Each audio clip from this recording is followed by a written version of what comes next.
uma coisa que a vida nos ensina, muitas vezes a força, é que o corpo sente tudo o que a alma ainda não conseguiu digerir. Bem-vindos e bem-vindas a mais um podcast da Estruture-se. E é por isso que o episódio de hoje é tão especial. Vamos falar sobre o corpo, a mente e as emoções. E como tudo isso entrelaça quando atravessamos transições de carreira, momentos de reinvenção, de luto, de dor, de cura e de busca de sentido. O nosso corpo, nossos filhos, nossos sintomas e até nossos silêncios são placas de sinalização vivas, mostrando que ainda precisa de atenção. E muitas vezes, o que precisa ser curado não é o presente, mas é algo que vem lá de trás da nossa infância, da ancestralidade, daquilo que talvez foi calado. Bom, e para essa conversa linda e profunda, eu tenho a alegria de receber Loise Bresolin conosco, uma pessoa que é muito especial para mim, fisioterapeuta, terapeuta integrativa, especialista em neurociência afetiva, psicogenealogia, microfisioterapia e autora do livro A História por Trás dos Sintomas. Loise, seja muito bem-vinda ao nosso podcast. Liz, é um prazer imenso estar aqui com você. O teu convite chegou num momento muito adequado. Eu venho numa busca de poder trazer informação para as pessoas, uma informação simples e clara, para que elas entendam a importância de olhar para suas memórias corporais, a importância de olhar para si, de ressignificar, de poder construir autonomia em suas vidas. Chegou a hora da gente deixar de sermos escravos, né? de doenças, de condições que nos impuseram. Chegou a hora de sair das caixinhas e a gente poder fazer as nossas próprias escolhas alinhados com a nossa essência. Como é bonito ouvir e ver você falando isso sobre trazer esse ponto que não é só para um público seleto, é trazer isso para as pessoas de forma democrática. Eu gostei muito quando você trouxe esse ponto. Elisa, minha missão aqui no seu convite, quando você aceitou, é desmistificar isso, trazer isso para as pessoas. As pessoas desconhecem muito, sabe? Quando se fala ainda sobre memória corporal, eu ainda hoje, né, parece até meio estranho, mas eu ainda hoje escuto memória corporal. Nossa, mas existe. Na verdade, elas nem percebem, né? Podem até acreditar, mas não percebem que alguns sintomas, ou melhor, que toda manifestação corporal tem ali uma memória. É porque a gente está acostumado a falar de saúde mental, saúde física, são coisas mais comuns, né, que todo mundo entende, mas quando a gente vai para a saúde do corpo, a gente pensa logo em exercício físico, né? Ou quando a gente quebra alguma coisa e a gente vai para terapia, para fisioterapia, mas conta um pouquinho para a gente, o que é isso? O que é memória corporal? Não, então, antes de falar sobre o que é memória corporal, a gente precisa entender que o nosso grande filtro do meio externo é o nosso cérebro emocional. Então, se o cérebro emocional é o filtro, não tem como a gente desmembrar tudo que a gente recebe do meio, ele vai trazer junto com ele uma emoção. E do cérebro emocional, existem dois feixes nervosos. Um que desce para o corpo, e esse já está presente, né? A criança já nasce com medo e com fome e com associações corporais, que vão ser aprimoradas até os 6 anos de idade. Né? Depois você vai para as motricidades finas, enfim, você só lapida um pouquinho mais. E tem um feixe nervoso que vai para córtex, para que você possa ter uma ação consciente e um sentimento consciente em relação àquilo que vem do meio. O problema é que nós temos uma maturação cerebral. Eu lembro da doutora Heloísa Capelas, quando ela esteve aqui, que ela comentou, né, tudo que a gente vive até os 12 anos de idade vai ser reverberado, repercutido, você olha e fala, nossa, essa alegria vem da onde? Essa raiva vem da onde? Então, realmente, dos 0 aos 2 anos de idade, nós já sabemos que a prevalência de estímulo é em cérebro emocional. A partir dos 3, você começa com a maturação cerebral, mas ela só vai estar madura aos 25 anos de idade. 68% dos traumas acontecem na infância e na adolescência. Em comparação com o adulto, onde ele, né, apresenta 70% dos traumas de um adulto. Então, 68 para 70, né, você tem ali 2% dos traumas de um adulto, vem lá. Nossa, é muita dessa coisa. infância, é muita coisa. E a memória corporal, o que é? Então, diante daquilo que chega do meio, uma situação onde foi muito mais do que eu poderia dar conta, e isso, gente, é trauma, é desamparo, tá? Muito mais do que eu podia dar conta, quer dizer o quê? Que se eu sou uma criança de 2 anos e o que eu tenho que lidar é grande demais, é sinal de que não estão me vendo. Porque se alguém estivesse cuidando de mim, me vendo, eu não teria tá tendo que lidar com aquilo, né? Então, isso para o nosso ser biológico, para a criança, traz a sensação de vulnerabilidade. E vulnerabilidade nessa idade é morte, porque eu tenho alguém me cuidando ou eu estou em ameaça, né? E é por isso que impacta. O que impacta, Luiz? Então, aquilo que chega do meio, né? Hammer, na Nova Medicina Germânica, né? Que na minha escola eu estudei como leitura biológica, que é que você lê o que é que a tua biologia está demonstrando. Ele fala que é uma situação onde você é pego de surpresa. Então, diante daquilo que chega do meio, onde eu fui pego de surpresa, e eu não estava preparado, eu posso ter um impacto sobre a estrutura corporal, aquele feixe que sai lá do cérebro emocional que descende para o corpo, então vem a informação, pá, vem uma sobrecarga para o corpo. Eu posso ter, né, eu digo, um gancho para uma memória. Mas também situações onde, não, eu não fui pego de surpresa, mas aquela informação que chega, eu não tinha recursos para poder dar conta daquilo que chegou. Ou, não, eu não fui pego de surpresa, eu tive recursos, mas essa situação está muito prolongada e eu acabo com todos os recursos, eu desgasto o meu corpo. E ali eu vou ter uma sobrecarga nesse tecido. Então, isso é uma memória corporal. Muito legal. Luiz, você é uma daquelas pessoas que conseguiu unir ciência, espiritualidade, experiência humana, com uma delicadeza, com foco na transformação. Me conta como é que você chegou até esse lugar, me conta a sua história, da onde vem a Luiz, como ela chegou a cuidar e aprender e buscar esse tipo de conhecimento. Pois é, olha só.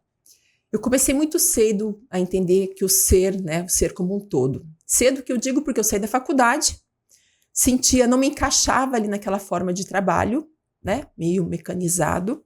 E aí sugestão da minha mãe é uma grande mulher, sempre muito aberta em poder servir, entender o outro, acolher o outro e usar da medicina natural para poder trazer saúde, desde muito cedo na nossa casa, e uma espiritualidade também muito forte, uma família muito espiritualizada, muito católica, enfim.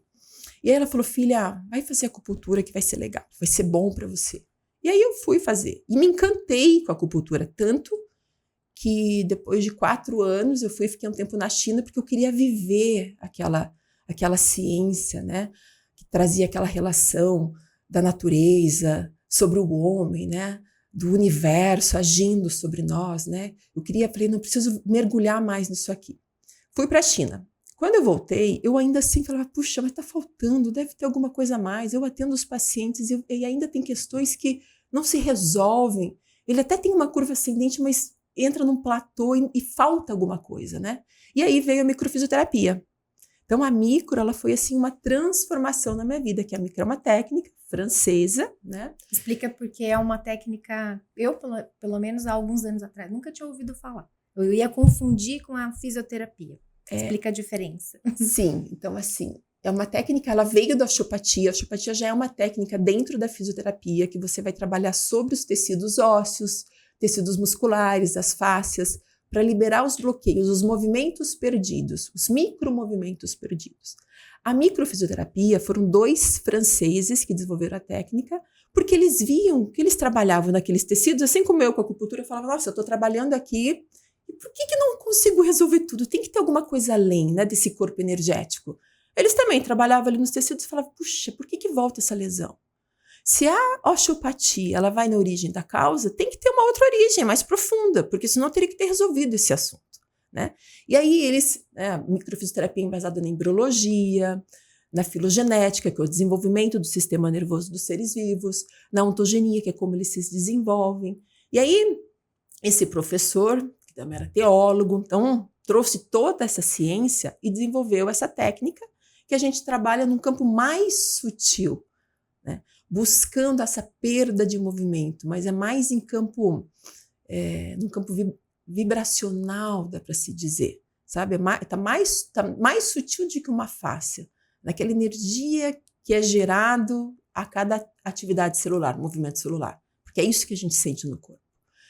E aí, a microfisioterapia foi um divisor de águas, porque aquelas questões que eu já tinha passado pela psicoterapia, né, que eu não tinha, foi ela que me fez ir para a China, né, de superar todos os meus medos, né, foi um grande desafio. Imagina, cultural, né, tudo. Sim, e eu que sempre precisei, achava que eu precisava do outro para sobreviver, Você foi né? sozinha? Fui sozinha, falei, não, eu vou, mas você não fala inglês, não faz mal, what's your name, né? Vou, my flies delay, que foi que eu fui daqui sabendo que eu precisava falar isso, se atrasse o voo, e meu nome. E com o endereçozinho escrito, né? Que Falei, coragem, não, eu vou. Luiz, Pois é. Que coragem. Pois é. Quantos anos você tinha? Não, eu já tinha 30. Mas foi um mesmo processo... assim. Sim.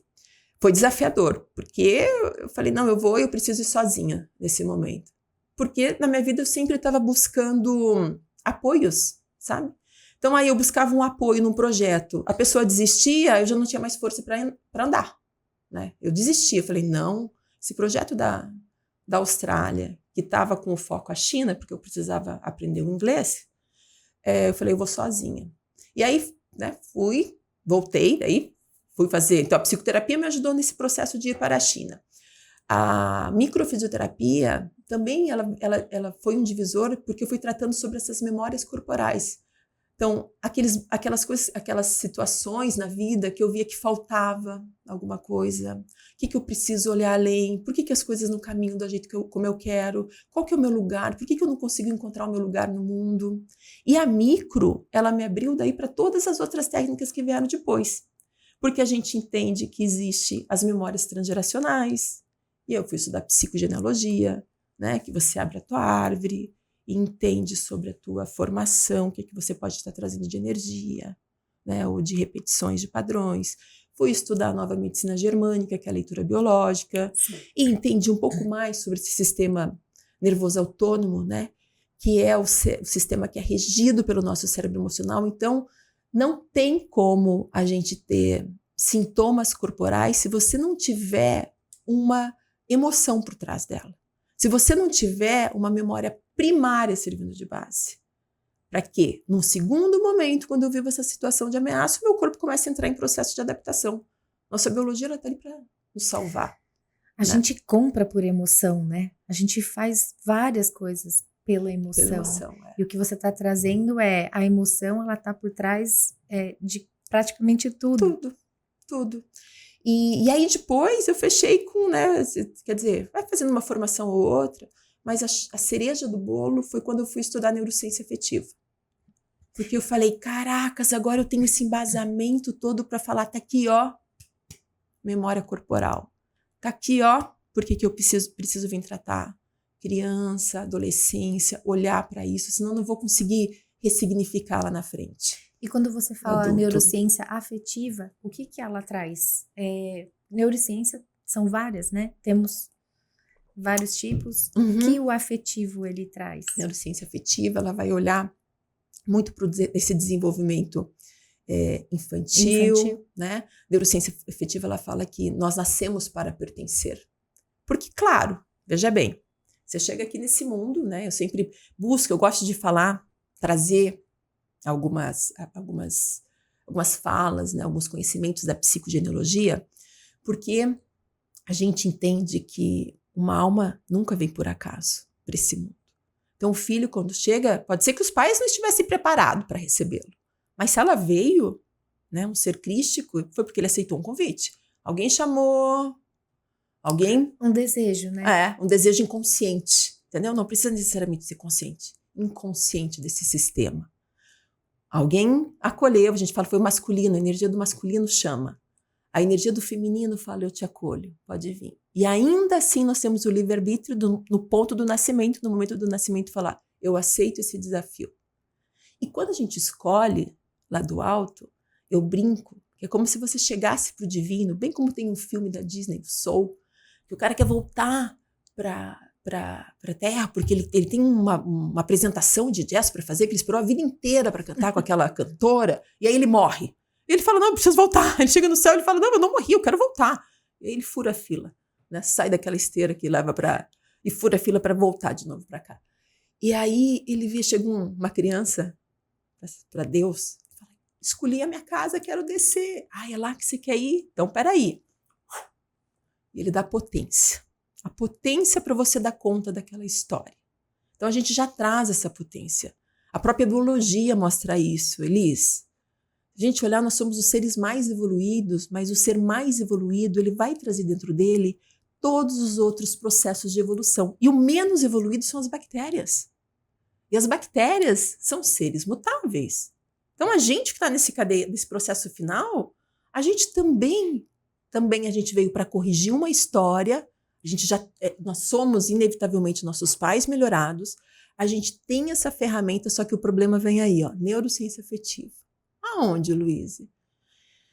Nesse desenvolvimento, por exemplo, o reino vegetal, uma macieira, uma semente de macieira, desculpa, ela sabe que vai dar maçã, a potência já está ali na semente, você planta ela, puf, maçãs, né? Aí você vai para o reino animal. Um potrinho, ele já nasce, ele sabe que é ele que tem que ir em direção à vida. Ele tem essa autonomia. Uma criança nasce e ela não tem. Ela precisa 100% daquela mãe, nutrindo, amparando, acolhendo. Tem um processo de desenvolvimento onde eu sou dependente do outro. Laura Gutman, que é uma psicóloga muito conhecida, dentro dessa tem um livro dela que foi best-seller, que é a Maternidade, o Confronto com a Própria Sombra. Ali ela fala sobre essa fusão emocional que uma criança, quando chega no meio, ela vai ter com a mãe, com o pai. E essa fusão, é isso que ela sente do meio, que é a maneira como ela vai acabar se construindo. A gente se mistura no meio, né? E aí, olha só, se eu como pai, como mãe, né, como pai, enfim, que é a mesma energia do maternar que a gente dá para filhos, tanto masculino quanto feminino, se eu não tenho as minhas feridas de infância curada, e se o meu cérebro aprende uma única vez, e se eu não estiver no presente, eu vou replicar aquilo que aprendi. Olha lá, doutora, que teve aqui a Heloísa falando, né? Olha, de onde é que vem? Eu preciso estar no presente. Porque se eu não estiver, a hora que eu estou gestando o meu filho, eu estou revivendo a minha gestação, revivendo a minha primeira infância. E aí a doutora Laura, ela fala, é um convite que a criança vem para te fazer. Para falar assim, ei, vamos olhar para a sua infância? Tá tão desafiador, não era um sonho? Né? Maternidade, né, para mim, foi um sonho. E ainda assim, desafiadora. Porque é isso, tem esse convite. Aí você fala, de onde é que tá vindo? De onde é que tá vindo essa raiva nesse momento que eu não tô conseguindo controlar? Essa atitude infantil? De lá. É um espelho, né? É um espelho. A gente pareia com o cérebro da criança. Quer dizer, a criança pareia com o nosso com o da criança. E aí você tem ali uma replicação, um convite. Vamos transformar, transmutar tudo isso, você voltar para o teu lugar, para você poder dar liberdade do seu filho desenvolver o potencial que ele precisa? Porque se você não fizer isso, essa infância não é sobre ele, é sobre você. E aquele potencial que você traz, ele vai ser abafado pelas tuas dores, pelas tuas dificuldades. Mãe, eu quero voar. Não, voar não. Você tá louco? Eu também achava que podia voar. E teu avô me mostrou que não. E aí você começa a podar a tua criança. Mãe, vamos voar? Ai, tenta. Não cair, não é assim mesmo. Vem aqui, vou te dar a mão. Ó. O que eu preciso? O que a neurociência afetiva ela prega? Para se ter um ambiente, a criança para se desenvolver emocionalmente saudável, né? Desenvolver essa habilidade, essa resiliência, habilidade de lidar com o estresse, ela precisa se sentir segura e amada. É desse lugar que esse cérebro, que esse sistema nervoso consegue se desenvolver de uma maneira adequada. Isso é tão importante, Luísa, porque assim, nós, né, adultos, empreendedores ou empreendedoras, né, ou trabalhando num corporativo, não importa. Se você não está com a sua saúde emocional dentro da maturidade necessária, então a gente está ali num corpo né, de adulto, Uhum. mas uma mentalidade com uma emoção baixa, infantil. E essa desconfiguração traz todas as dores, vamos dizer assim. A gente não sabe se olhar, né? A gente não É. consegue entender. É porque, na verdade, você condicionou, né? Você acaba, o teu cérebro, daí tem a questão de um cérebro condicionado. O que você aprendeu ali na tua infância? A reagir de que maneira? Então, você vai estar em outro tempo, se a origem do trauma vem dos dois, você pode ter 30. Se aquilo que você está vivendo hoje, de alguma maneira, te remeter, tiver em outro tempo e outro espaço uma mesma percepção, quem reage não é mulher de 30. Para aquele determinado evento que pode ser 1% da sua vida. É um gatilho? E a gente fala assim, é uma mini max de esquizofrenia que você entra, porque você vai negar. Fala, não, imagine, eu com problema nesse sentido? Não tenho. Entende? Porque aquela realidade é tão dura que você cria uma outra realidade à parte, por uma porçãozinha pequenininha. É como se eu fosse lá naquele momento? Isso, é como se fosse. Pensa assim, ó. 100% de memória para ser otimista, 5% é consciência, 95% inconsciente. Certo. Né? Desses 95% consciente, bom, para você hoje ter algum tipo de sintoma aqui, você tem que ter experienciado, ter tido uma vivência. Essa vivência pode vir de alguma relação intergeracional. Trauma intergeracional é o quê? O que seus pais estavam vivendo no teu processo gestacional. E você pode ter e aquilo que você vive na infância. E o transgeracional, que é tudo aquilo que você carrega. O transgeracional, para ele ser ativado, tem que ter alguma questão nesses 5% que vem do momento da tua gestação até os dias de hoje. Porque, do contrário, aquele gene fica adormecido, aquela informação não tem como ela ressoar. Entende? Então, eu tenho que ter alguma questão no aqui e no agora para olhar. Aí você pode falar, olha, tive a genética. Sim, mas dependeu de uma epigenética, gente. Né? Isso está muito bem... Já está embasado, né? Muito bem embasado, né? Então, a gente precisa... Me perdi. É tanta informação que eu quero passar para vocês que me perdi um pouquinho. O gatilho, onde, por exemplo, eu tô agora numa situação de estresse no trabalho, por exemplo. E se eu vou na minha memória corporal, eu fico presa lá. Fica presa. Daí o que acontece, né? 5% é o presente. Ou você tá assim, você já mostra o seguinte, que ou você faz uma escolha consciente, ou por PET scan cerebral já sabemos que existe atividade cerebral antes da tua escolha. PET scan é uma... PET scan é uma máquina que vai avaliar diante de uma atitude que você vai tomar, se eu tenho uma reação a nível de cérebro, áreas de memória ou não.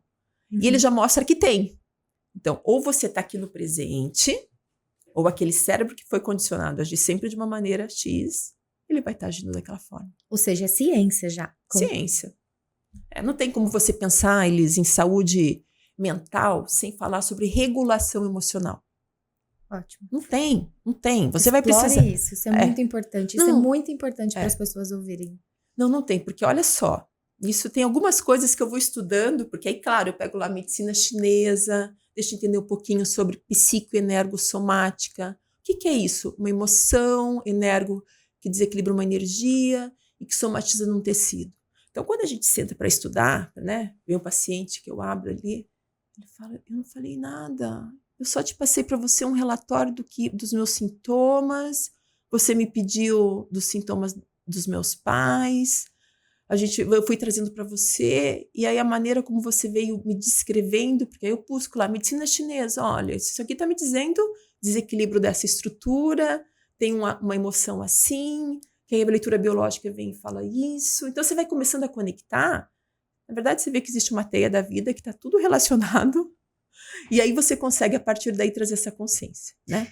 A regulação emocional, se aquele cérebro está condicionado, se ele aprendeu do 0, olha só, se ele aprendeu do 0 ao 6, o que é ninho para mim, né? Aqueles primeiros 6 anos, onde ele não saía e via que era diferente, nossa, essa casa do meu amigo é mais legal que a minha. Gente, ele só começa a sair e conviver com outros ambientes quando ele tem 5, 6 anos de idade, né? Então, até então, eu posso estar num ambiente tóxico e eu não sei que ele é. Porque tá eu posso estar num ambiente que eu me sinto desconfortável, que eu sei que tem alguma coisa que não é legal, porque meu pai grita, minha mãe também, mas eu não consigo, para mim aquilo é normal. É só quando eu saio que eu falo, nossa, que gostoso que é ficar aqui nessa casa. Nossa, que interessante esse ponto que você está trazendo, né? Porque para a pessoa que está vivendo aquela toxicidade, depois ele pode buscar isso, se ele não teve essa oportunidade. É isso, né? Como assim, Liz? Por exemplo, é comum, eu sou tratada assim a vida inteira. Isso. Aí, se eu for desrespeitada por alguma razão, aquilo é comum. Não sou estranho, né? É aquilo que eles falam, você precisa associa isso. Você precisa aceitar a tua história. Por quê? Porque daí você fala assim, gente, isso aqui é mais gostoso, isso aqui não é. O que eu quero pra minha vida? Isso. O que eu não quero? Aquilo.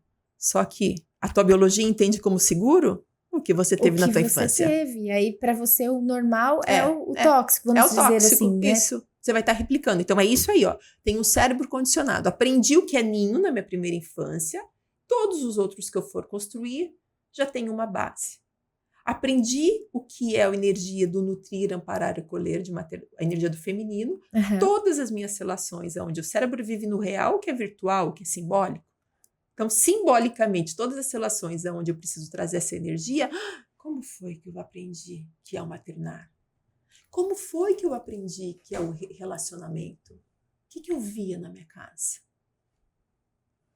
E aí você precisa replicar, né? Porque você vai olhar aquilo e quando a gente tem os filhos, a gente acaba replicando, sem querer, é automático, né? Você acaba repetindo, né? Aonde você vai. Então, por que eu preciso voltar e olhar? Primeiro, para entender da minha história, de sensibilizar, né? Por que eu preciso trabalhar memória corporal? Para tirar essa sobrecarga, porque a gente vai acessar cérebro emocional via corpo. E por que eu preciso aprender a regular a emoção? Porque se meu cérebro aprendeu que seguro era aquele ambiente, né? Aonde quem era para me cuidar não me cuidava, todas as vezes que eu entrar, onde eu me sentia desamparado, todas as vezes que eu entrar em situações de estresse, eu já tenho um modo operante de funcionamento, que é aquele que eu aprendi. Então, é automático eu entrar nas anestesias cerebrais, a gente chama. Um lugar de defesa? É um lugar de defesa. É um lugar de defesa. Então, vem de novo a neurociência, né? Não pude dar conta, trauma, desamparo. O que é? Tive que lidar com uma situação que foi muito maior do que eu podia dar conta. Né? Ele tem um trauma. Para a biologia, quanto mais jovem isso for, maior é a sensação de morte. O que ele faz? Tem lá a ferida cerebral e o cérebro se constrói em cima. Olha que interessante.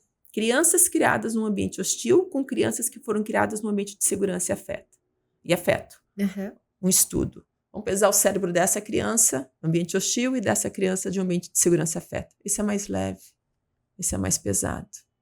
Esse aqui, os testes cognitivos são piores do que esse aqui. Caramba. Por que eu preciso criar isso aqui? Mas eu não tive. Não, mas a gente vai criar agora desse lugar onde você está. Desse lugar eu preciso dessensibilizar o meu corpo. O que é a regulação emocional? Quais são as técnicas que são mais trabalhadas? Sim. Yoga e meditação. Porque eu preciso trabalhar a minha respiração para tirar esse meu corpo dessa pré-tensão. Né? A ansiedade que vem, ela vem junto com essa emoção? Quando a gente tá nessa... Na verdade, a ansiedade ela é a consequência, né? Ela é o sintoma. É o sintoma. Tanto é que alguns exercícios para você controlar a ansiedade, né? Respira com calma, você não puxa o ar, tá com pânico, respira, solta esse ar. É o respirar curtinho. Quando você está em estresse, porque aí a gente pega, o que Hammer fala, né? Sistema nervoso autônomo, você tem simpático, ora esse animal tá lutando, fugindo e paralisando diante do medo, ora esse animal tá comendo, dormindo e procriando. Quando a gente traz para o reino humano, a procriação, a hora você tá na criatividade, a hora você tá na intuição.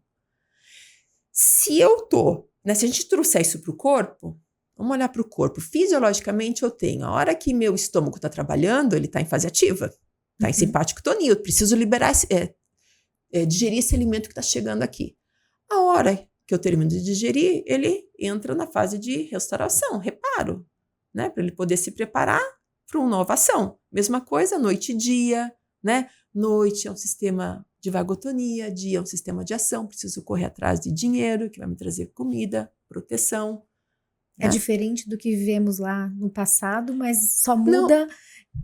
É diferente. Tempo e espaço. Exatamente igual. O resto é igual. O resto é igual. O resto é igual. Então, o que acontece? Se eu trouxer isso para padrão respiratório, todas as situações de estresse, olha só, a respiração, quando eu puxo o ar, ele gera uma força intrínseca de ação. Puxei o ar para quê? Eu vou falar, eu vou correr, eu vou lutar. O que eu vou fazer?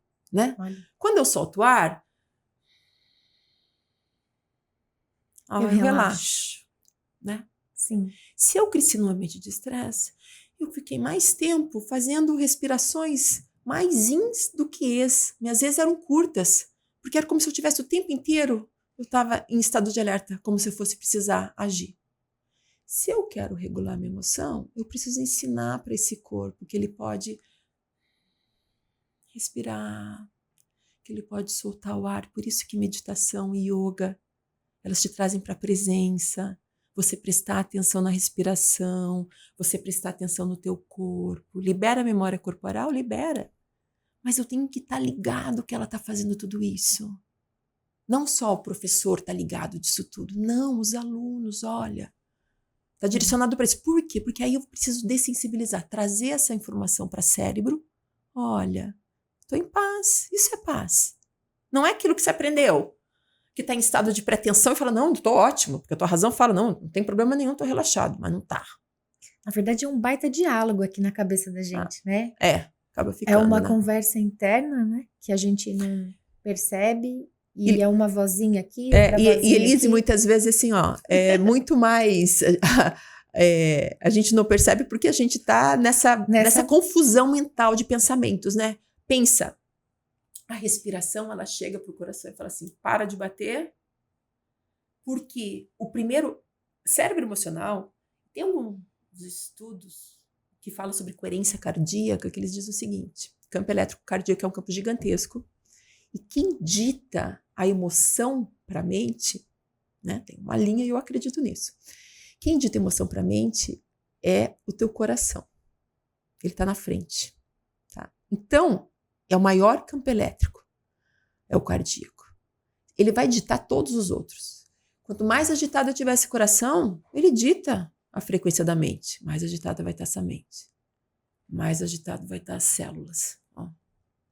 Muito comum de uns sintomas emocionais, ATM, cervical. Isso aqui é muito comum.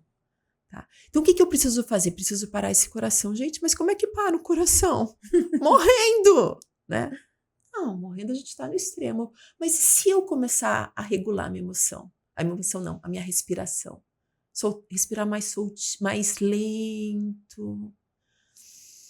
Eu costumo falar, quando eu faço para mim, eu vou fazendo a respiração, eu vou falando, calma, que eu tô chegando. Porque pensa, se a minha criança está em estado de tensão, como se fosse aquele cachorrinho arredio, que você tenta passar a mão e ele tá, né? Ele fala, não, tô com medo, não chega perto, não sei se eu posso confiar. Né? Então você tem que chegar com calma. Eu quando vou respirando já falo, ó, tô chegando. Calma, Luiz, ó, tá com os pés no chão? Aí a gente vai trazer. Isso é paz, ó. Tô com os pés no chão, tô com as minhas costas, ó, tem uma cadeira atrás, eu tô apoiada, eu tô segura, ó. Isso é segurança, isso eu tô regulando. Toda aquela segurança que eu não senti. Isso é autocuidado. Corpo, isso é amor. Ó, eu me sinto amada, eu me sinto segura, eu cuido de mim, eu tô ensinando para você. É uma ferramenta isso. É uma ferramenta. Quando você tá no momento, numa situação de estresse ou de que você tá percebendo que você tá perdendo o seu controle emocional, então para se regular, usar uma ferramenta onde você vai usar uma técnica de conversar com você mesma E de respirar. Que é o mais importante. Se tocar, tentar se acalmar e contar para você que você precisa que você ficar tá segura. Só isso? que assim, é isso. Só que não é, hoje eu tô estressada e vou fazer aquilo. Se ela ensinou, deixa eu ver, vou fazer agora esse exercício. Não, gente.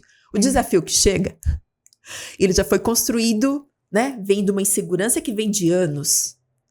Então eu preciso treinar. Automaticamente, inclusive, né? Porque a tua reação é automática, né? Então eu preciso condicionar o meu cérebro a sentir diferente, a entender o que é paz, o que é segurança. Porque quando vir o desafio, que é aquele leão gigantesco, você vai conseguir parar, porque ele já aprendeu, e respirar. E falar, calma. Tem uma força interna que fala, calma, vamos pensar. Vamos sair desse circuito, né? Eu digo, o cérebro emocional está aqui, ó, no centro. Feixe que descende para corpo, feixe que ascende para córtex. aquele trauma, aquela dificuldade que eu vivenciei, ele fecha esse primeiro pequeno circuito, cérebro, emocional e corpo. Então, eu vou ter ações corporais, eu numa ansiedade, eu vou estar com angústia, posso ter falta de ar, posso ter dores, posso ter a sensação que eu vou morrer, quem sabe caminhando para um pânico. Mas eu não consigo trazer o ar aqui. O ar não. Eu não consigo ativar esse caminho aqui. Porque para essa situação que eu estou vivendo, eu não aprendi.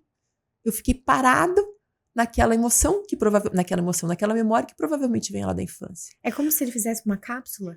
Isso, ele prende ali. Então, todo dia, a prática ela precisa ser diária. Né? Porque tem estudos que já mostram assim, ó, regulação emocional. Não tô querendo dizer aqui o que é melhor e o que é pior. Uhum. Cientistas pegaram um grupo de pacientes, avaliaram os sintomas de estresse causado por trauma, separaram esse grupo. Uma turma foi fazer psicoterapia em grupo e outra turma foi fazer técnicas de mindfulness. Uhum. Né? Avaliaram, eram 60 dias foi esse estudo. Uhum. Em 30 dias, eles se avaliaram, refizeram o teste. O pessoal do mindfulness tinha reduzido 50% de sintoma de estresse. Nossa. O pessoal da psicoterapia em grupo tinha reduzido 10%. Olha só. Né? Uma diferença. E a gente acha que é pela fala, né? Aqui a conversa ajuda. Ajuda. Ajuda. Em 60 dias, esse pessoal aqui da psicoterapia em grupo, o estudo mostra que, na verdade, eles voltaram com mais sintomas, tinha piorado um pouco. E o pessoal que foi fazer mindfulness tinha melhorado. Então você querendo dizer que psicoterapia não é boa? Não, não é isso. Só que não resolve só saber quais são as minhas dificuldades, né? Desculpa. Aqui eu tenho que lidar de uma maneira, ali de outra. Eu já conheço. É uma junção. Uma junção. Por isso você foi buscar tantas coisas diferentes. Porque eu acho que a medicina é algo que... Não sei, eu não sou médica, eu sou da área da gestão, mas eu fico imaginando...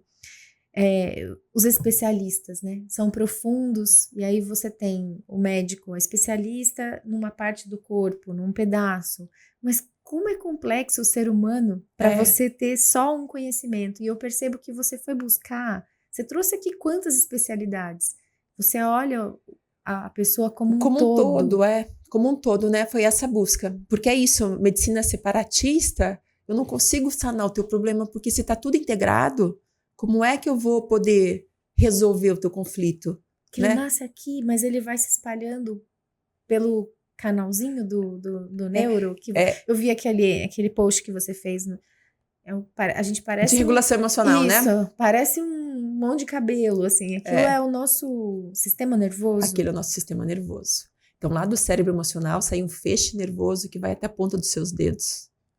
Então, tá tudo conectado, a informação quando sai. Aquele é o sistema vasovagal, que hoje, quando nós buscamos qualquer técnica de regulação emocional, de habilidade para lidar com o estresse, de você conseguir transpor barreiras para se posicionar onde você deseja, a gente precisa estimular esse vasovagal.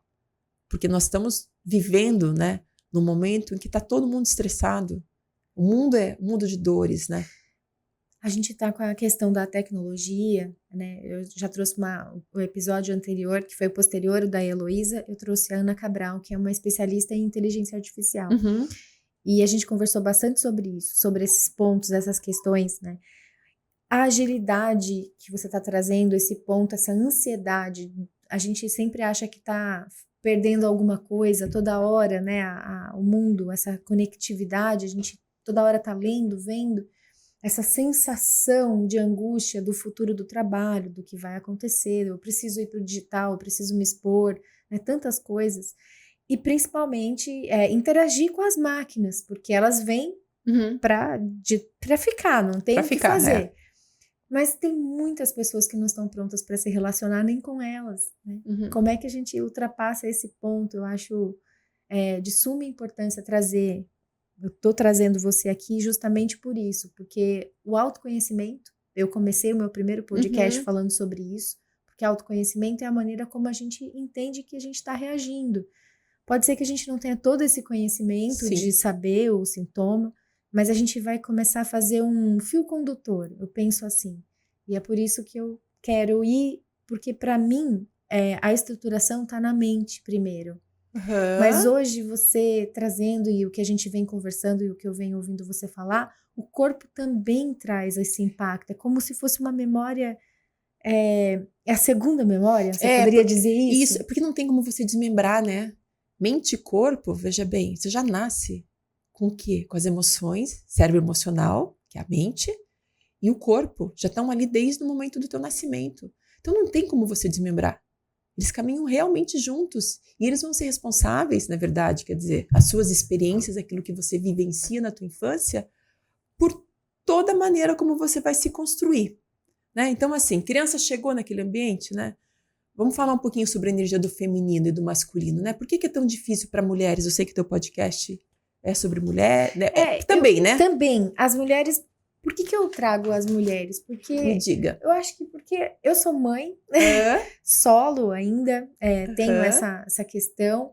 Sou uma pessoa que trabalhei num ambiente sendo mãe, trabalhando num corporativo e agora empreendendo. Então, eu sinto essa fragilidade, a gente tem essa necessidade porque temos ainda na sociedade muitos apoios para os homens. Ainda acontece. Sim. Mas temos muitos grupos que ajudam mulheres, você participa também, eu acho isso incrível. É que as mulheres, eu acho que a gente competiu durante muito tempo, porque alguém contou essa história pra gente que a gente compete.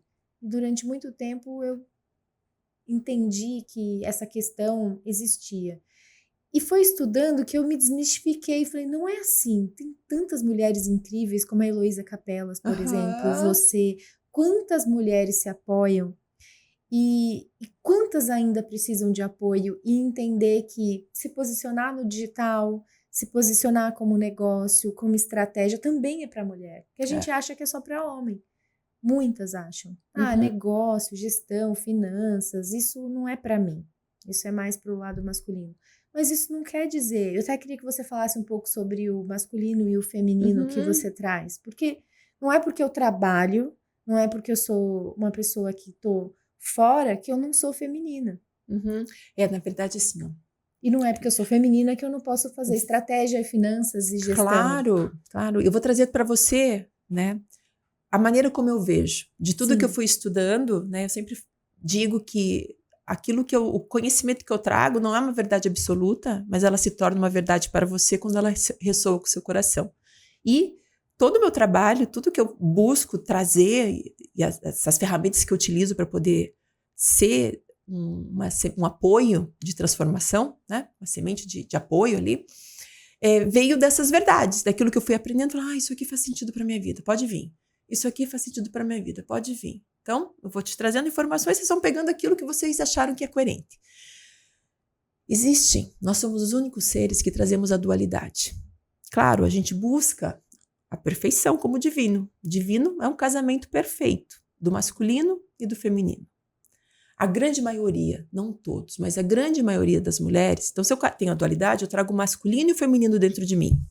O masculino, o homem também, traz o feminino dentro dele. A grande maioria, a gente fala, está correto na sua energia.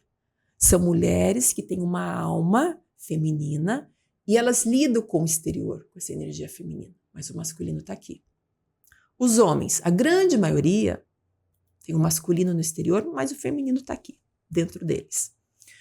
Qual é a linguagem do feminino? O feminino, ele nutre, ele ampara, ele acolhe, ele integra, ele não é individualista, ele é o grupo que importa para ele. Ela precisa se sentir segura para ela poder ir.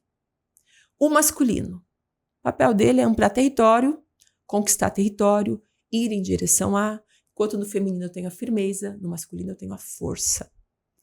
Ele precisa chegar, conquistar território. Você acha que ele vai levar algum junto? Não dá para você carregar todo mundo junto. Ele vai sozinho. O masculino escolhe a fêmea. O feminino, ela é escolhida. Porque ela quer tanto se sentir acolhida e protegida que não é ela que escolhe. Então, aqui as duas crianças, vamos dizer. E aquele ambiente hostil que ela foi criada é o predador. O predador está chegando. O feminino, ele começa. Está aqui a energia. Está aqui a energia do feminino e o masculino atrás. Começa a vir o predador, ela olha e fala, quem vem me ajudar? Mãe, pai, estou me sentindo sozinha, vulnerável, o predador está chegando. Como essa energia é nutrida por proteção, e eu não tenho, ela vai perdendo a força. E o masculino vai se sobrepondo. E a hora que esse leão estiver aqui sobre ela para devorar ela ou o filhote, o masculino se sobrepõe, O desamparo dela é tão grande que o masculino se sobrepõe, ela pula na jugular e mata esse leão. Então, na natureza, quem mata é o feminino. O masculino, o leão está vindo, ele vai tentar impor, ele vai tentar conquistar o espaço dele, ele vai tentar se defender por ele mesmo. Só que ele é muito grande, não tem espaço, muito forte para ele. Esse masculino vai perdendo a força. E a hora que esse leão tiver para devorar ele, o feminino se sobrepõe, ele bota o rabinho entre as pernas e vai buscar proteção.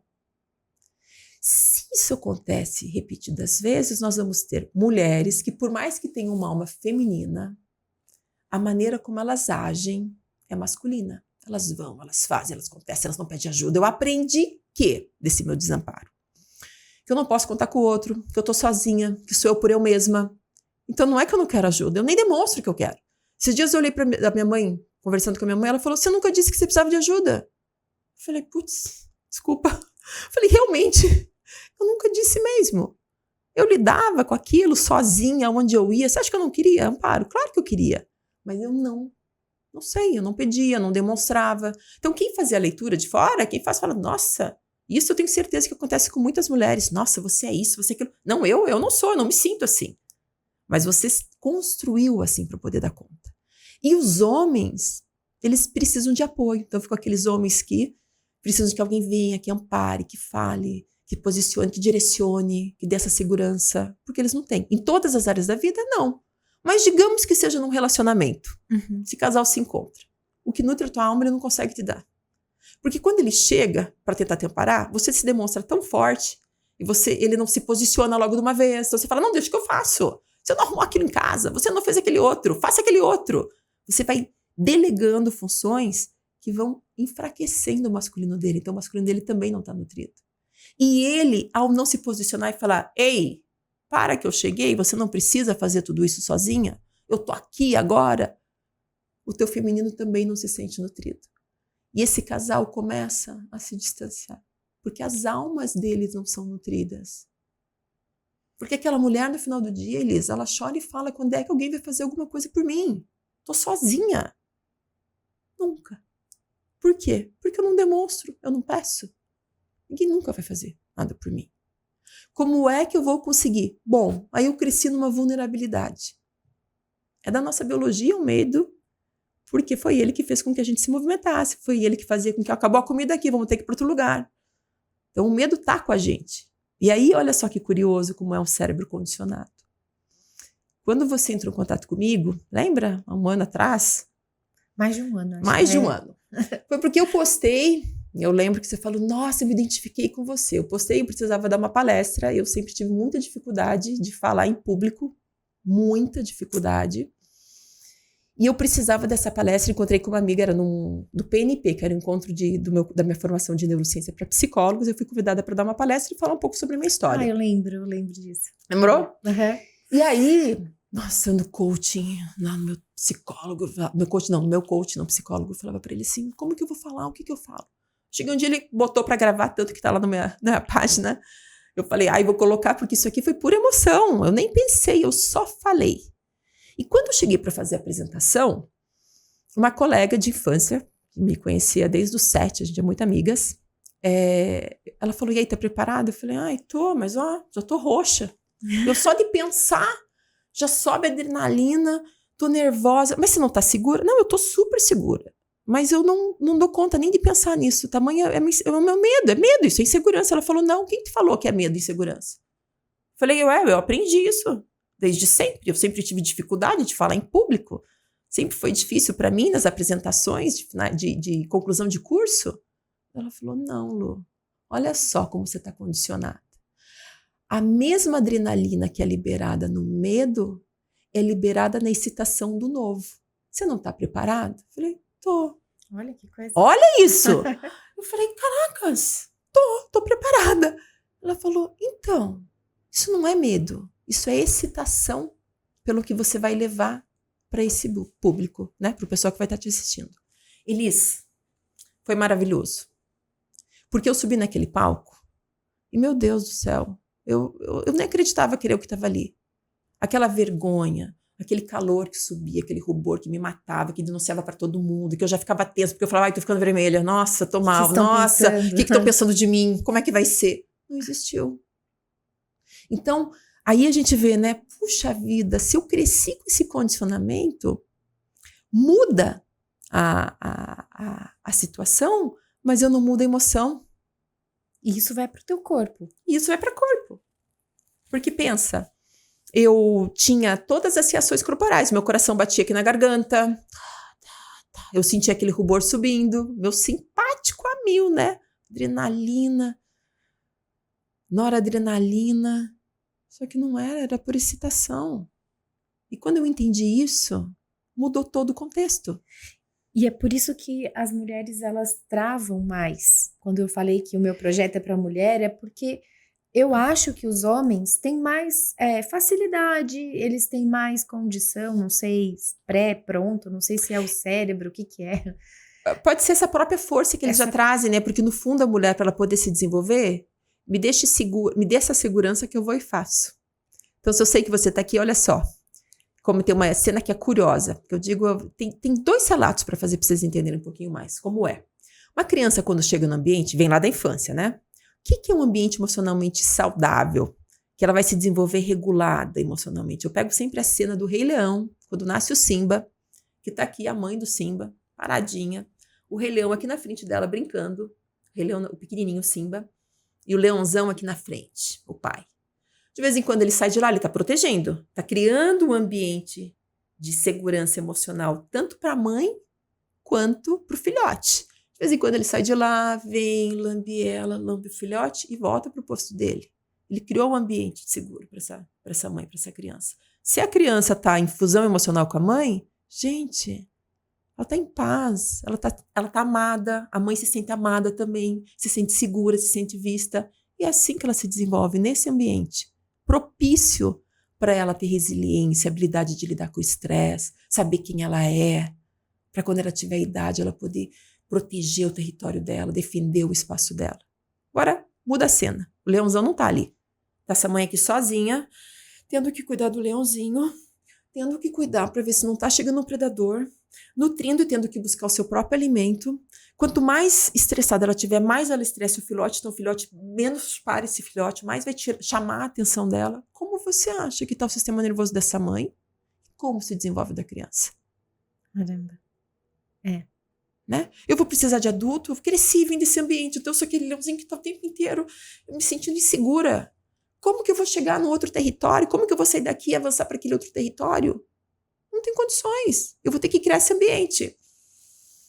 Eu tô segura. Falei para minha prof de neurociência, nunca me imaginei que eu ia ensinar a fazer técnicas de respiração. E aí, quando eu comecei a fazer para mim, eu falei, caraca, será que esse negócio é bom mesmo? Não é que 3 respiradinhas, 6, na verdade. E é de graça. Me sinto bem, é de graça. E eu já me sinto bem, que rápido que é isso. E aí, comecei a ensinar. É muito bom, né? E aí, olha só. Conta pra gente como que é essa técnica. Não, eu vou te contar outra coisa que é importante de você, a importância na infância, tá? Tem um podcast, a Giovanna Eubach, ela tinha um podcast. Quem pode, acho que era.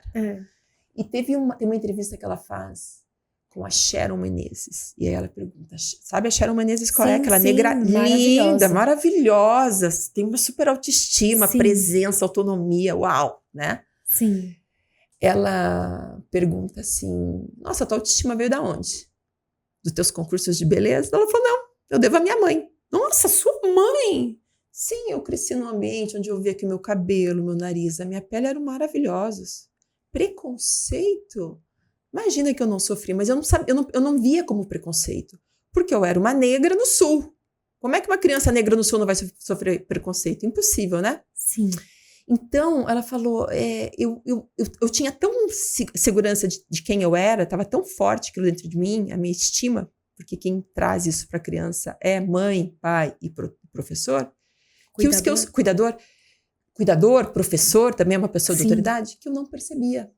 Eu sofria o preconceito, mas precisei depois na vida adulta falarem, aquela vez que falava que eu tinha o cabelo da Tina Turner. Literalmente aquilo estavam querendo, né, era um preconceito, mas aquilo eu achava ela linda, então não me pegava. o ambiente tóxico ao contrário, no caso dela, né? O porque comum pra ela é nesse ambiente que você se prepara daí para você ir para qualquer lugar e vão falar o que você é e você vai dizer, não, eu não sou isso. Eu sei que eu não sou. que tá dentro dela. Porque tá dentro dela. Porque eu cresci num ambiente que me disse quem eu era, que me disse o que eu podia fazer. E aí a gente tá falando de autoestima, né? Amor próprio, ou seja, a nossa primeira infância também vai determinar a nossa autoestima. Isso mesmo, é lá que você constrói, na tua primeira infância. É lá que você constrói a tua autoestima. Luísa, você contou tanta coisa pra gente de como a importância, né, da nossa primeira infância, como a Heloísa também já trouxe aqui, a importância do nosso cérebro, a nossa maneira de se olhar e de pensar. Mas e na fase adulta? Né? Como é que a gente faz? A gente ainda corre esse risco? O trauma, ele é menos traumático se acontecer alguma coisa na fase adulta do que na fase infância? Não, trauma, sim. Não, olha só, na fase adulta, né? Se é um evento novo e eu venho de um lugar onde eu sei quem eu sou, eu trago a inteireza de mãe e pai dentro de mim, é mais difícil. A situação do estresse vem, mas eu tenho habilidade, resiliência para lidar com esse estresse. Entendi. Então, os traumas vão ser mais traumas, né? Pode ser um sequestro, pode ser um sequestro, ou uma morte, ou, né? Alguma situação onde eu sou pego de inesperado e eu não pude dar conta, né? Agora, as pessoas que vieram, se a gente pegar ali a questão da pandemia, né? Que foi uma situação de um estresse meio geral, né? Generalizado. Então, aquelas pessoas que não tinham traumas de infância e adolescência conseguiram lidar muito melhor. Aquelas que já vinham com histórico, quando teve esse ativador aqui, quer dizer, quando teve essa vivência aqui no presente que ativou aquelas memórias do passado, foram aquelas que tiveram mais dificuldade, que entraram em crises de ansiedade, pânico, a quantidade de suicídio que teve. Sim. A gente não percebe essa questão do autoconhecimento que a gente traz, para você olhar o seu passado, o seu presente, para que você no futuro consiga lidar com isso de forma a não passar, seja para os seus filhos, né, para suas gerações. Que eu acho que o trabalho que você faz, o que é bonito é isso, né? É olhar as fases da vida e saber lidar, como é que você regula para você viver bem. Isso, para te trazer autonomia. Porque, ó, a primeira lei hermética do universo, a mente ao todo. Se a mente ao todo, eu crio toda a realidade que eu vivo. Se eu crio toda a realidade que eu vivo, qual que é a minha parcela de responsabilidade nessa relação tóxica que eu tenho? Qual que é a minha parcela de responsabilidade nesse ambiente corporativo, onde o meio me consumia demais, onde eu esgotava trabalhando? Qual que é a minha parcela? O que eu preciso olhar? Porque eu não estou bem. Então, o ser mais importante somos nós. Mas isso você quer dizer, então, que eu tenho que entrar numa utopia, né? Num narcisismo? Não! Isso quer dizer que você precisa respeitar o que você sente. Para abrir, a gente precisa se comunicar. Eu não tenho como saber o que você pensa, Elis, se você não verbalizar. Só que se você foi uma criança que não teve amparo, você cresce buscando amparo em todas as relações. Dificuldade de dizer não, dificuldade de se posicionar. Por isso que na transição de carreira ou no ambiente corporativo, mas dependendo do setor, do segmento, setores mais que exigem mais, isso fica muito latente, né? Porque as pessoas não têm recursos para lidar com isso e vão estar enfrentando os seus monstros. Os seus monstros. E os seus gatilhos vão ali. estar replicando aquilo que, bem como você falou, quer dizer que eu vou sair replicando na vida? Isso, você vai sair replicando. Quer dizer que o teu cérebro aprendeu que ninho é aquele ambiente instável, onde você não se sentia segura, aí você vai e constrói outros ninhos, por exemplo, no teu trabalho, e você replica o que aconteceu lá. Isso mesmo. E se eu fizer só uma psicoterapia, resolve? Não. Porque eu tenho pacientes que chegam e falam assim, Luiz, estou entrando de novo no burnout. Você já teve esgotamento? Burnout? Já. Quando? 3 anos atrás. E aí, você fez o que lá? Eu me mediquei, fui para psicoterapia, estou em psicoterapia. Sim. E o que está acontecendo que isso está voltando? Então, quer dizer que você ficou só... Você não olhou... Para a tua raiz. Né? Você não olhou para a raiz, né? Ou, não estou dizendo que não está correto, né? vou precisar de medicamento, ele tem que entrar para me dar um suporte, porque muitas vezes eu preciso dele para poder sair de todo esse limbo que eu acabo entrando, né? Dessas emoções, dessa dificuldade. Vou precisar de uma psicoterapia? Claro, ela é fundamental. Mas se o primeiro impacto é corpo físico, a gente precisa liberar essas emoções desse corpo. Se existe um cérebro condicionado, a gente precisa aprender a regular essas emoções. Porque aí você vai começar a se posicionar de uma maneira diferente, você vai falar, gente, de onde é que veio isso? Entende? Tem paciente que vem e fala, não, vou fazer microfisioterapia. Vamos buscar um suporte? Não, eu quero estar aqui, tá bom, eu tô conseguindo ver de outro lugar. É isso que meus pacientes falam. Luíse, pós-sessão, sabe o que acontece? Eu tenho a sensação que eu saio e olho por fora a minha vida, o que está acontecendo. E aí eu consigo me reposicionar de outro lugar. Isso é incrível, né? Se a gente pensa.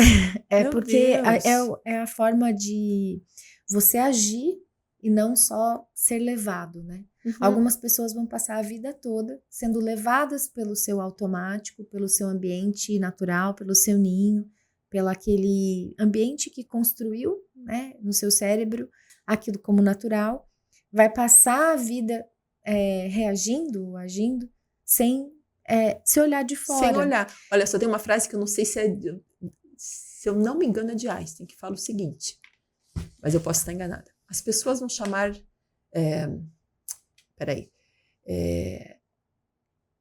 as pessoas vão chamar de trauma aquilo que elas desconhecem. Não é isso. Eu vou achar que é um karma. Enquanto eu não olhar para aquela minha história, eu vou carregar ela achando que ela é um karma, mas na verdade, a hora que eu olho, eu vejo que ela é um dharma, é um presente, e não, na verdade, um peso. Então, eu preciso olhar para a minha história. Elas chamarão de karma aquilo que elas desconhecem.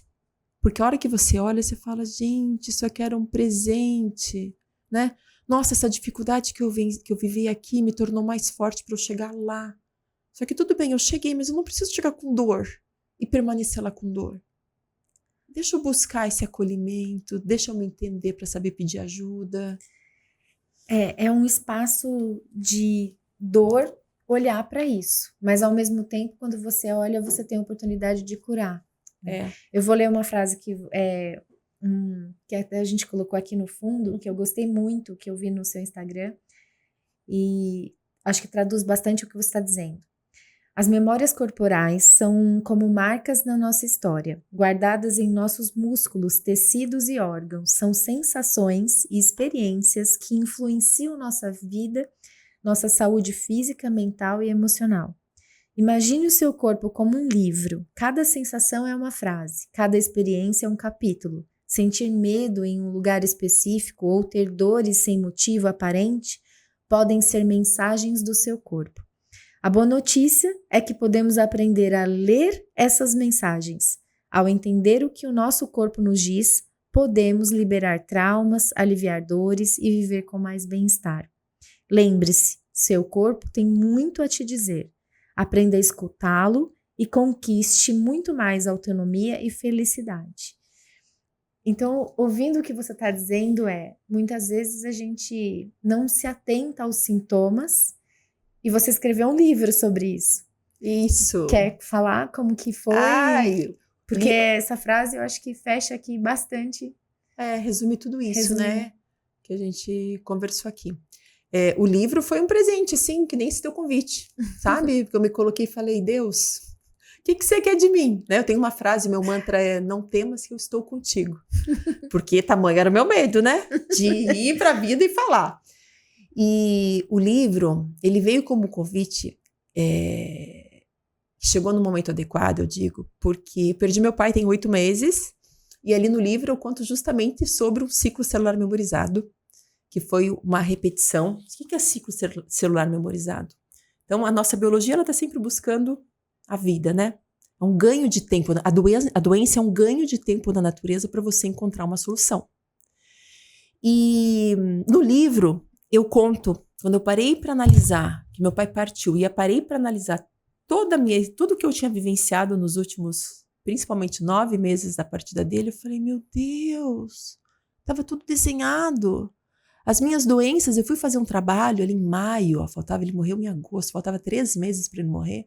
Eu fui fazer um trabalho que quando eu cheguei para ver o sintoma que eu estava apresentando, a gente chegou na data da morte de uma tia minha. Eu falei, caracas, que engraçado a morte dela aqui. E era engraçado porque o sintoma que eu tinha, em específico, né, que era um espirrar muito alto, que era bem característico dela, ela sempre foi muito amada, era uma referência na família, eu ainda espirrava e falava, eu grito mesmo, igual a minha tia, sabe, achava aquilo o máximo, né, mas eu jamais imaginava que meu pai ia morrer lá pra frente. Quando foi chegando mais perto, sintomas com queda de cabelo, que está muito vinculado com perdas de proteção, né, também não fiz essa correlação, mas eu no último ano eu vinha e falava assim, pai, vamos fazer esse tipo de tratamento? Eu trabalho com medicina integrativa, né? Pai, vamos usar esse capacete de LED que vai manter a tua cognição bem ativa. Para que eu quero isso? Para fazer os teus cálculos aqui. Meu pai sempre mexeu no agronegócio. E para você poder morrer consciente. E foi lindo. Porque ele morreu consciente, sabe? Sabendo que estava indo, se despedindo, deixando recado para amigo até, dizendo que ele estava indo, que a gente se encontrava um dia, com todo mundo ali junto. E quando eu relatei isso para umas 2, 3 amigas, elas falavam assim, Lu, que incrível, porque você vive isso que você vende, né? É muito lindo, você precisaria escrever sobre isso. Sabe quando você pensa assim, eu acho que sentar mesmo uma hora e escrever, né? Meus projetos, que eu estava num projeto de grande impacto, lá do Instituto A Hora de Curar o Mundo, né? Sim. Que são projetos de grande impacto. Liguei para minha mentora e falei, não vou fazer nada, eu perdi meu pai, eu quero curtir esse momento, eu tô bem, mas eu quero deixar o meu corpo, eu quero me permitir sentir, não quero botar outras coisas desafiadoras para eu fazer, né? E aí foi muito lindo, porque ela chegou nesse dia, ela é minha paciente também, ela falou, eu vou fazer uma oração para você, então, para esses desafios que você vem passando, né, familiares. Fez e falou, Deus, conduz a vida dela. E Liz, no final da manhã toca o telefone, era o convite para eu escrever o livro. E eu falei, ai Deus, você sempre me atende, né, prontamente. Chegou. E aí eu escrevi esse livro com outros 27 profissionais. O livro é muito bacana, porque te ajuda, amplia a tua visão sobre o quanto a doença ela vem como um ganho de tempo na natureza, o quanto ela é um convite, que se você olhar com outros olhos, você sai do medo e encara realmente o que é que ela está querendo te mostrar. Que caminho é esse que ela quer me mostrar? Uma doença, ela nunca está ali, na verdade, para te aterrorizar. Ela está ali como um ganho de tempo para você encontrar uma solução. Era como se o meu corpo falasse assim, você não queria ter uma morte consciente com seu pai, então você vai passando por isso aqui. Foi muito incrível que eu voltei dessa terapia e falei para minha prima que tinha perdido a mãe dela 25 anos antes do que eu, 20 anos antes do meu pai. Eu falei, nossa, como deve ter sido difícil para você. E aí dali cada encontro com meu pai, que ele nem tinha doença nenhuma, mas eu falava, ai, que gostoso que é ter você aqui, porque eu não sei se eu vou te ver de novo da próxima vez. Então sabe como foi sendo construído de uma maneira tão linda? Uma passagem. Uma passagem. E aí ficou registrado, né? Então o livro, ele traz isso, traz essa minha história e traz histórias de outros profissionais incríveis, trazendo toda essa visão da nova medicina germânica. E você tá falando de luto? E tá falando com esse sorriso porque para você foi algo que você construiu uma memória de presença, de alma, de futuro, de espiritualidade, né? Isso. É bonito ver você falar isso, porque muitas vezes a gente, quando tá falando de luto, a gente tá encarando, a gente tá olhando aquilo como uma dor, né? Como um sofrimento, como um trauma. E você tá trazendo leveza para falar. Mas é porque foi tão lindo, porque olha como o universo ele é incrível. Deus, quando você fala o que você, né? O que é que você quer? Eu falava para ele, pai, consciente. E eu fui assim uma ferramenta de apoio para ele, porque no momento que ele saía, que ele tava alucinando, né? Tava mais agitado, até o médico da UTI falava, chama lá aquela filha que vem com as agulhas. Porque eu fazia acupuntura nele, ele centrava, conversava, tal. Então eu fui trabalhando com ele até o finalzinho. Eu medi o campo áurico dele no último dia. Eu falava para minhas irmãs, tá chegando. O pai tá indo, porque um campo áurico que era desse tamanho, ele foi indo. No último dia ele tava aqui. Eu falei, acho que não tem muito tempo mais com ele aqui com a gente. Então foi uma partida linda. sabe? Porque todos a vamos, morte, né? a morte é o dia que vale a pena ser vivido. É bem como o livro da O livro doutora, dela. da doutora Ana, né? Sim. É aquilo ali, gente. Foi maravilhoso. E aí eu digo que o universo é mágico, porque aí ele, logo que eu perdi ele, uma conhecida, uma babá nossa que viveu muitos anos na minha família, hoje é uma grande amiga, ela falou: sabe que quando o seu avô morreu, o seu pai sofreu muito com a perda dele. E aí eu falei: caracas, pai, para criança é parceria, né? Falei: é o parceiro do meu pai, a criança tá nesse meio envolvido, minha mãe precisava ter muito cuidado com a minha irmã, então minha referência de proteção na minha infância era o meu pai. Se ele sofreu, eu sofri junto. Voltei para o correio e falei: caracas, 5 anos de idade, eu vivi com uma grande dificuldade a perda de um parceiro, através do meu pai. Mas aquilo chegou para mim. Você sentiu, eu através senti aquilo. dele, ele passou para você. Nos meus 25, 5 ciclos depois, 5 vezes 5, 25, a morte dessa minha tia, que foi quem me deu o amparo quando a minha mãe não pôde me dar. Minha mãe teve uma gestação muito difícil, com 1 ano de idade eu perdi o colo, eu perdi o peito, e essa minha tia que entrou. Nunca tive a relação dela como uma mãe, era uma relação de parceira.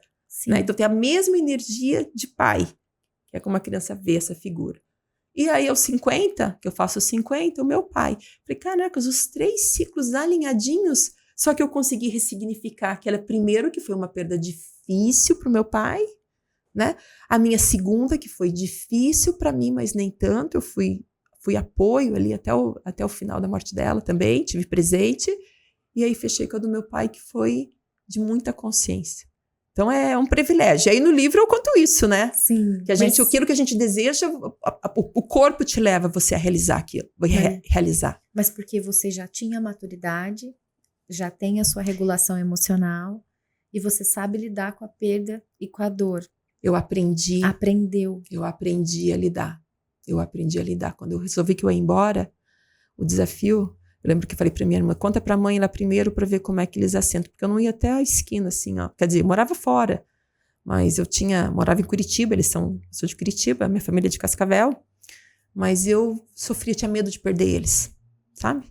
E aí, quando eu resolvi que eu ia, meu pai, ele foi duro comigo 3 vezes na vida, e foram as 3 vezes que me colocaram depois que ele morreu também. Eu falei: caraca, o pai teve 3 vezes que não foi ele que falou. As coisas que ele me falou, não foi ele que falou, porque jamais seria da boca dele. Palavras tão duras, mas foram as 3 vezes, os 3 grandes movimentos da minha vida, que foi quando eu fui embora, que foi quando eu resolvi comprar meu apartamento, que foi quando eu saí para estudar em Curitiba a primeira vez. Não sairia jamais aquilo da boca dele. Foi Deus que falou por ele. Né? E os sintomas aí, eles foram vindo, Elisa. Eu fui então sanando isso, né? Quando eu disse que eu ia embora, falei pra minha irmã: fala pra mamãe pra ver o que ela vai dizer. E aí minha irmã mais velha falou: mãe, a Lu tá querendo morar na Austrália, vai ficar um tempo fora. Ai, duvido que ela vá. Ela fala que vai e não vai. Ela não faz, ela não tem coragem. Entende? Então, você assim, pra você ver como é que eu era, né?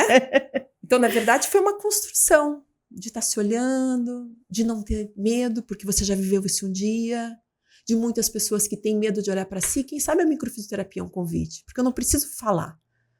Né? A microfisioterapia eu posso só tratar no teu corpo, e o corpo mesmo vai entrar em autorregulação. O que faz aquele toque, né? O corpo tem uma inteligência nata de se autorregular. Teus tecidos levam 3 meses para estarem as células deles estão todas renovadas, o sangue tem um tempo de renovação. Então, quando a gente trabalha, a gente estimula no corpo essa inteligência nata para ele se autorregular, autorregenerar, que nada mais é do que autocura. O que você está trazendo tudo tem jeito, né? Porque a gente falou aqui de trauma, de situações que acontecem, mas tem jeito, que é se regenerar, é você se olhar, entender, buscar ajuda, ir atrás de terapias que podem nos auxiliar, como aqui você... Buscar ajuda mesmo. Buscar ajuda. Gestão de mudança, ela só acontece com o outro, sabe? A gente precisa ter alguém, quero fazer uma dieta, né? Puxa, comunica para alguém que você está fazendo. Comunica ali em casa para uma amiga: eu tô fazendo porque, puxa, eu tenho uma diabetes, não posso comer esse tipo de doce e tal. Porque aí a tua amiga, quando vem te visitar, e sempre iria te trazer um bolo, né? Recheado, com natas, tal, ela fala: puxa, ela tá fazendo uma dieta porque ela tem diabetes e tá começando com alguma neuropatia. Vou levar uma caixinha de morangos. Olha, entende? Ela te ampara. Ela te ampara, mas porque ela sabe. Agora, se você não conta, as pessoas não sabem. poder da comunicação, né? Poder da comunicação. A comunicação é para tudo, inclusive para os nossos sentimentos, que é tão difícil colocar para fora. E pedir ajuda, que eu acho que o que fica para mim hoje do seu podcast aqui é sobre pedir ajuda. A gente pode e deve, a gente não precisa fazer tudo sozinho. Isso. Né? Muitas vezes, hoje não sou mais assim, mas no passado até a sacolinha do carro, quando eu ia tirando do mercado, às vezes alguém te ajuda, quer ajuda para levar no elevador? Não, obrigada, dou conta. Sai andando. E hoje eu vejo a minha filha, ela repete, ela vai tirando tudo do carro, eu falo, deixa a mamãe te ajudar. Né? Por quê? Porque ela tá me copiando. E ela me viu fazer isso sempre. E eu tento de todas as maneiras ensiná-la. Eu vou te ajudar. Por quê? Porque senão a gente acaba fazendo tudo sozinho. E aí vai achar que que é assim, que é o correto, que né? É assim que tá certo. Que você não pode sentir. Também você ouvir assim, não, você não pode sentir assim. Não, dá licença que eu posso. Eu tô com uma raiva, mas não sinta raiva. Eu só vou sentir um pouquinho, que ela já vai passar. Mas isso também é se autorregular. Você se permitir sentir. Deixa eu só sentir um pouquinho essa raiva. Ai, raiva, eu sei que você tá aí. Realmente, que sacanagem que fizeram comigo. Eu podia ter me posicionado, né? Dá uma respirada. Falado, não falei. É raiva, eu sei. Você já vai poder ir embora. Ai, agora você já pode ir. Sabe, você ter essa comunicação até consigo mesma. Você conseguir identificar, né? O que você tá sentindo. Que emoção que tem por trás. Que emoção que tem por trás desse desconforto que você tá sentindo. O que você tá sentindo, ele tá... Se tem uma angústia, se tem alguma coisa ali, é porque tem algo aí para ser digerido. Né? Isso mesmo, para ser visto, para ser digerido, para ser liberado. E os nossos filhos, as relações, marido, amigos, familiares, pais, são as pessoas que são os espelhos que vão nos contar, né? Vão nos ajudar a ver isso, principalmente os filhos, né? Os filhos sim, os nossos parceiros, pensa que o outro é um espelho nosso, né? Pensa lá, autorresponsabilidade. Qual que é a tua parcela de responsabilidade nessa relação com o masculino que você não consegue lidar? Será que ele não é um espelho do masculino que você carrega dentro de você? O que isso está me contando? O que isso está me contando? Eu tinha um comportamento do meu marido que eu ficava, por que você? Por que você? Aí fui ler lá Eric Bernet, análise transacional, que fala sobre isso, né? O masculino, o feminino, esse casamento interior. Ele fala, olha, procure em alguma área da sua vida aquele comportamento que você enxerga no outro, porque ele existe, que a hora que você sanar em você, o outro não tem por que ficar replicando ali pra ti, chamando a tua atenção para aquilo. E aí eles demorou, mas eu identifiquei. Falei, caracas, que hipócrita, como que eu ficava cobrando dele? Olha como eu ajo dessa maneira aqui na minha vida, exatamente da forma como eu cobrava para ele mudar. Que é os neurônios espelhos, isso, né? Isso mesmo, neurônio espelho. Ele tá ali como espelho para falar, ei, você não vai mudar isso? Olha aqui, eu tô aqui, hein? Que é uma oportunidade. O outro é sempre um convite para você. É sempre um presente, né? Sempre um presente, sempre um convite, sempre um presente. Se a gente souber olhar por este ângulo. E que talvez você precise realmente de ajuda, né? Busque ajuda para poder lidar. Né? Não adianta mudar de marido. Porque você vai encontrar aquela dificuldade em outro. Nem de trabalho. Nem de trabalho. Se você não resolveu aquele assunto, não vai ser mudando. Muitas pessoas vão mudando de trabalho, e o problema vai se repetindo em todos os lugares. Então, talvez... É porque o problema não está no trabalho, tem você, né? O problema está ali e você precisa mexer na chavinha. Isto, virar essa chave. E ler o seu livro para entender. Luiz, vai ajudar bastante. Foi tão maravilhoso, passou tão rápido. Eu tô olhando aqui e revivendo tudo que você tem falado, que eu tenho te acompanhado. Nossa, quero muito te agradecer, sua presença aqui foi para mim um presente. E quero ler aqui para você que para mim foi como um abraço na alma. Ai, que lindo! Queria te agradecer de verdade, porque você está trazendo o ponto que é olhar para dentro, porque eu acredito que existe o mundo dentro e o mundo fora, né? E é muito difícil a gente se olhar e ouvir e trazer isso para o corpo, isso é muito importante, né? É uma visão que nem todo mundo presta atenção e muitas pessoas não conhecem essa possibilidade, né, de olhar. E até se sentir, né, Elis? Muitas vezes falam assim, eu já fiz terapia, eu já sei isso. Sim, se você sabe, por que você se sente assim ainda? Não sei. É um vazio. É uma memória corporal, não sei. Se eu já sei, eu já entendi por que eu ainda tenho a sensação de medo, é porque tem uma memória corporal ali te segurando. E é algo que é uma sabedoria que a gente vai deixando, né, de lado esse ponto, vamos dizer, e a gente toca a vida, engata ali e vai embora na vida, sem olhar para trás, sem olhar para dentro, sem olhar para os sintomas, sem olhar para o que aconteceu no passado. Trauma é bobagem, trauma, isso é coisa de criança, enfim. Algumas pessoas não olham porque não têm coragem de encarar e sentir. Então, o que você está trazendo aqui é um convite para as pessoas se olharem, entenderem, tem como curar isso, ou seja, tem como fazer. Você trouxe uma técnica maravilhosa de regulação, que é respirar em 4, 6... pegar 10 segundos, né? Você puxar em 4, soltar em 6, pezinho no chão, repetir 6 vezes esse ciclo. Por que 6 vezes, para o pessoal que está nos assistindo, né? Porque a partir da 6ª respiração que eu mudo a química cerebral. Então, se eu quero mudar o meu cérebro, a maneira como eu sinto, eu preciso fazer essa prática nessa quantidade de 6 repetições, com o pezinho no chão, repetindo que está calmo, ajuda muito. E o que você está falando olhar para si não é fraqueza, é sinônimo de fortaleza. É trazer renovação. Então, o corpo, ele se renova nos ciclos. Isso. Como a natureza.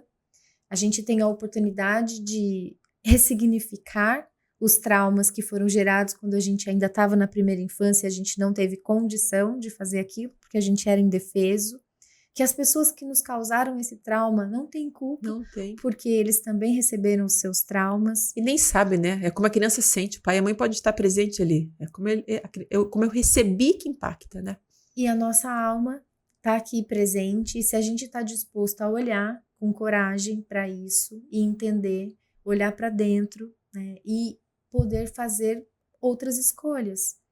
Fazer ressignificações para ter uma vida mais leve, com menos ansiedade, menos angústia, com essa agilidade toda que está acontecendo, saber se relacionar com o outro, seja no trabalho, seja na sua vida pessoal, regulando as suas emoções, porque se a gente é capaz de cuidar das nossas emoções, a gente é capaz de cuidar do outro. Se a gente não consegue cuidar das nossas emoções, é muito difícil se relacionar com o outro. Isso. E eu acho que essa é uma habilidade que é a habilidade do futuro. A máquina está aí para repetir aquilo que a gente sabe fazer. Conta, cálculo. A gente vai ter cada vez mais o consciente inteligente, né? A inteligência cognitiva, a gente perde. A máquina é muito melhor que a gente. Claro. Em tudo. A inteligência artificial vai fazer em segundos aquilo que a gente faria. Mas essa inteligência emocional, relacional... Isso aqui, ó. Isso aqui, que é o toque, né? Isso, né? Isso a máquina não vai fazer. Uhum. E se a gente conseguir evoluir nisso, a gente consegue sobreviver a toda essa mudança e agilidade. Então, eu queria te agradecer. Querida. Te agradecer o convite, aceitar o meu convite, trazer um pouquinho da sua experiência, de toda a sua entrega aí que você fez para todo mundo. E eu tenho um presente para você. Eu também tenho um presente para você, viu? Elis, para mim é um prazer imenso estar aqui, viu? Tô muito contente de poder vir falar um pouco do trabalho e trazer para as pessoas, né? Tem uma oração que eu adoro, que é da Madre Teresa de Calcutá. Talvez eu não vou conseguir falar um pedacinho dela, que fala que não te detenhas. Se você não conseguir trotar, caminhe. Se não conseguir caminhar, use uma bengala, mas não te detenhas. Que lindo isso. É lindo demais. Não nos detenhamos. Isso. Olha só, o meu presente para você é de uma loja maravilhosa, a loja Cheiro de Livro. Eu amo esse lugar. É aqui em Jundiaí. É especial demais. Eles têm um carinho, por favor, tire. Sinta o aroma, porque tem um aroma aí. Esse presente é da loja. Mas quanta coisa maravilhosa. Eles fizeram para você. Gente, tá bom. Esse é para Páscoa, um processo de transformação. Adoro. Esse livro foi escolhido pela Daniela da Câmara, pessoa maravilhosa. Ai, tô com dó de abrir. Não, eu também ficaria. Depois você olha, é um livro muito incrível, acho que você vai gostar. Cheiroso, vou abrir sim. E esse você abre. Esse é meu para você. Meu Deus! Para você não... Foi escolhido a dedo com uma dedicatória a dedo. Delícia! Feito para você, encomendado para você, com uma dedicatória da Heloísa. Quando eu escutei o podcast da Heloísa, eu falei, meu Deus, eu preciso conhecer mais sobre... Ela é maravilhosa. Né? Mais sobre a Heloísa. É. E aqui tá o meu presente para você. Obrigada! Um livro. Obrigada. Meu livro aí para você se aprofundar um pouquinho mais sobre que lindo seu memória livro. corporal. Já vou colocar aqui para as pessoas com dedicatória para você também. Que lindo! A história por trás dos sintomas. Nossas reações são frutos das nossas percepções. Maravilhoso. Gente, olha, por favor, busquem. Nós vamos deixar aqui no final do podcast o link do Instagram da Louise para quem quiser conhecer. E vai ter lá também o link para você comprar. Não sei se está no meu Instagram. No seu Instagram. É só com os autores no momento ainda. Ainda tá? Ótimo. Vai ter lá o contato da Louise. Por favor, não percam esse livro maravilhoso aqui. E eu tô muito contente com o meu aqui da Heloísa. E Perdão, a revolução que falta. Olha isso, o ato da inteligência que vai curar a sua vida. Maravilhoso, então, tem muito né? a ver. Tem muito a ver com tudo que a gente falou aqui. Com tudo que a gente falou. Ela que é o desenvolvimento humano, né? Exatamente. Ela tem 3 livros, mas eu escolhi esse para você porque eu achei que faria muito sentido. E a loja Cheiro de Livros. Ai, olha isso aqui. Maravilhoso. Que imagem linda, né? E é isso. Presenteando você com um buquê maravilhoso que é para encher os olhos e a nossa alma. E a gente encerra. É uma pena, passou muito rápido. Muito rápido, né? E que conversa gostosa. E eu que agradeço a sua... Nossa, você saiu lá de Curitiba, veio aqui prestigiar. Muito obrigada, de verdade, por tudo. Eu pela te sua desejo muito sucesso. Dedicação. E que só seja o começo de uma grande parceria aqui. Sim. Obrigada, Louise. Eu que agradeço. Sucesso para você também. Para nós. Amém. Né? Amém. E para você que ouviu esse podcast, fica o convite para curtir, compartilhar com outras mulheres, outras pessoas que precisam saber um pouco mais sobre a sua consciência corporal e emocional. Obrigada pela sua presença e pelo seu ouvinte.